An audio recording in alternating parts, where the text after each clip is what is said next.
So the idea first came about for the business when I was just really bored at work. So I had a corporate job. I was working in corporate finance with Ernst & Young, and I was just always bored out of my mind. So I would spend most of my day surfing the web, mainly on Facebook, and just shopping online as any girl would.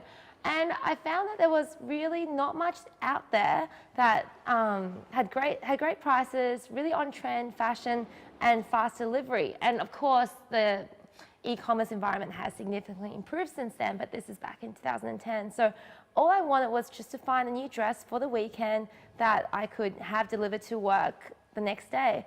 And so I thought, you know, why not try and fill that market? So yeah, that's where it all started.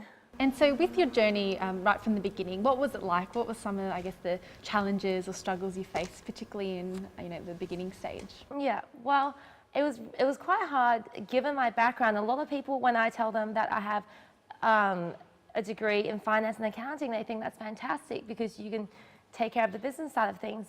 But actually, it was really hard for me to leave everything and to quit my corporate job and to embark on this entrepreneurial journey, because I had, by the time I was 24, which is when I started, I had 3 years corporate experience. I was very academic at school, and so it was just really hard to throw that away and to take that risk.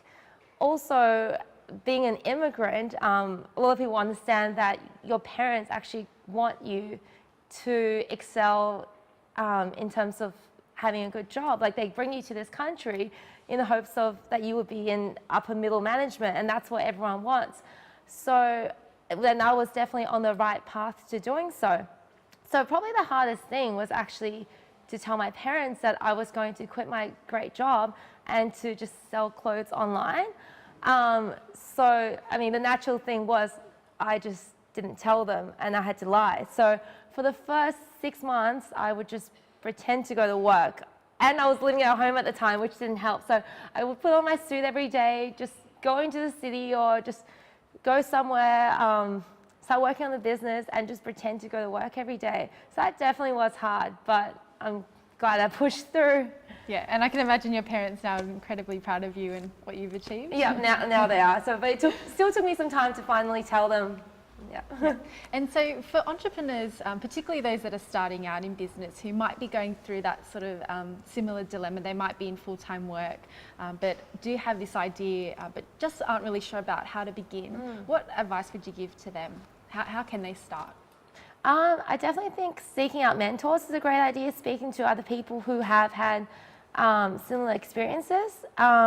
Just meeting like-minded people. So the hard part for me was all of my friends had corporate jobs. They're either from uni or from work. So it was hard for them to understand what I was doing, and it seemed kind of ridiculous to just quit my job, and that definitely made it harder. So I think surrounding yourself with similar like-minded people definitely helps. And when you did begin, what was your vision for Showpo back then? I wanted Showpo to be a household name that's synonymous with a great clothes, really affordable prices, fast delivery, and just great service.